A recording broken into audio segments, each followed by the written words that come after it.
the Masters, the ultimate handgun competition, utilizing three distinctively different shooting disciplines for maximum shooter and spectator excitement. Precision, action, and long range. The Masters International Shooting Championship, history in the making, new standards set, and a string of firsts credited to the inaugural match. The first Pro-Am shooting competition of its kind, allowing sportsmen to compete alongside professionals for their own prize schedule. An opportunity for women and youths to compete for cash prizes and special recognition awards. I could do a lot better, but it's a challenge, I'll tell you. I've never seen the long range. I cannot believe it's that long. Juniors being able to shoot in it to win something. And their share of the over $85,000 cash purse, the largest cash purse in competitive shooting. The Masters was the first shooting competition to receive the strong support of the community and political support right up to the governor of Illinois, who took time out of his busy campaign schedule to tour the facility and compete with Smith & Wesson president Lee Dieters on the precision range. Governor Thompson won. The Masters offered something for everybody. Spectators had the unique opportunity to not only watch the competitors, but to try their own hand at shooting on the instructional range, sponsored by Winchester and Smith & Wesson. What was your reaction once you got up there and started shooting? Oh, it was fun. It was exciting.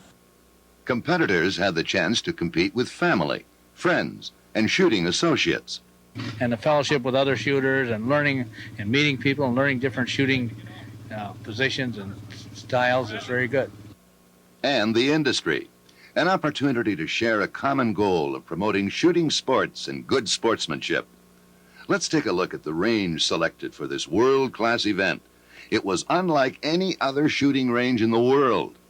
The Pike Adams Sportsman's Alliance Park in Barry, Illinois, provided a picturesque and spacious setting for the match.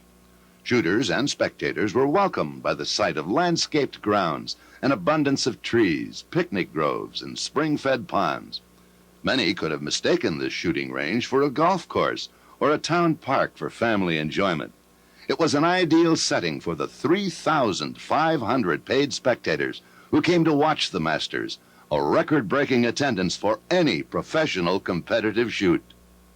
The use of digital counters and steel reactive targets on all the ranges kept everyone informed on how the individual shooters were performing and kept the interest of the spectators piqued until the last shot of the competition was fired and the results of the 117 competitors were tabulated. Let's take a closer look at the three events.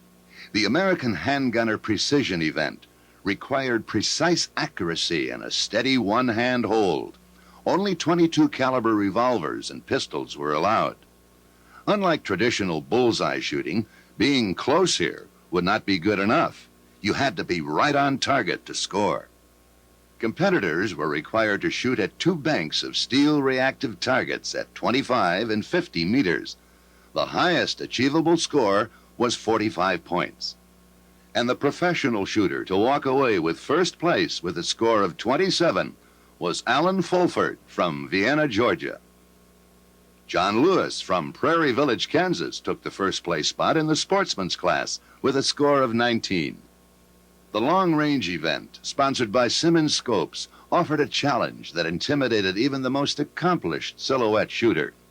Just imagine for a moment trying to hit a 12-inch diameter, 5/8 inch thick steel plate weighing 23 pounds at 200 meters with one shot from a handgun. That was only one of the three stages in this very difficult event.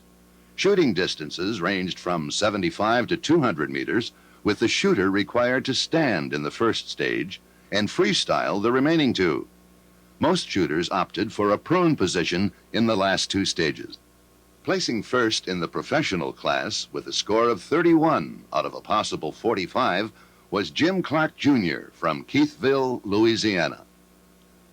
Top sportsman with a score of 30 was Howard Rowe Jr. from Lee's Summit, Missouri. On to the action event sponsored by Winchester. Shooting speed here was every bit as important as accuracy. The square dance, all in a row, and flying W, Describe the 3 stages of this event and the configuration of the targets. Fractions of a second in this event meant everything.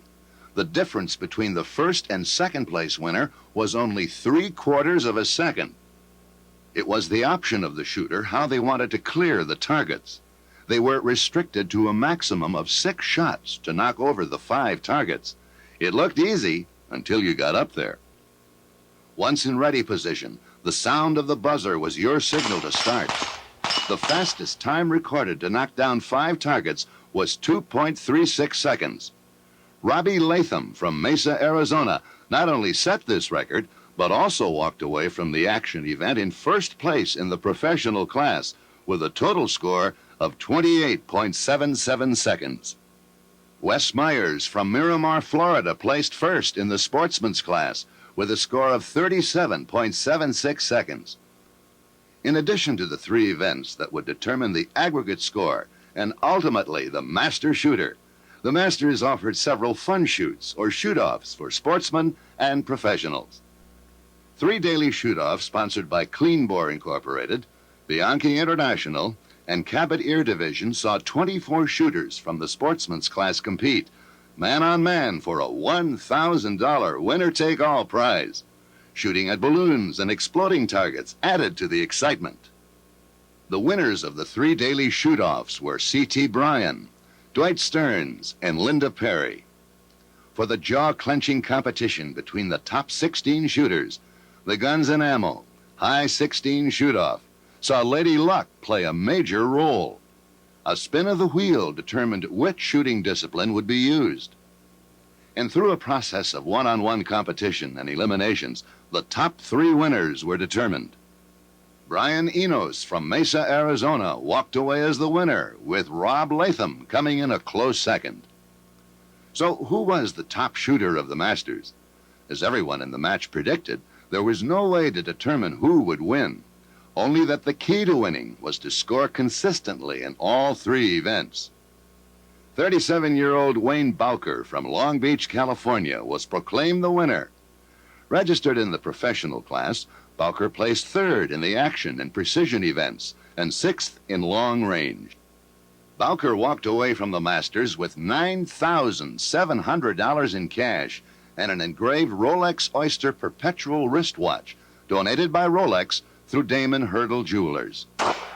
So now the question, how successful was the 1986 Masters, and what does the future hold for this event?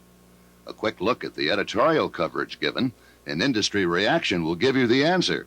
Here's what they said. The real success of the 1986 Masters was not guns and shooting. It was the exchange of ideas and attitudes. It's my prediction that the Masters will become a shrine to the handgun shooters of the future. The Masters is eliciting high praise from every quarter. As a world-class shoot, it's right up there. And as a first-class event overall, it will be a tough act to follow. The shooting area developed for the tournament is the most elegant you're apt to see anywhere. It could be a part of a high-class golf course.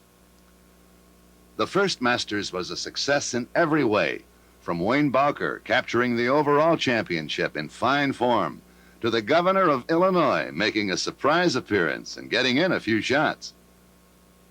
We're proud to have the Masters International Shooting Competition in the state of Illinois for next year's event. Look for our support. You have an angel in Springfield, Illinois. The Masters International Shooting Championship, providing the ultimate shooting challenge, setting new standards, breaking world records. It's what every other competition has been leading up to. Become a part of it.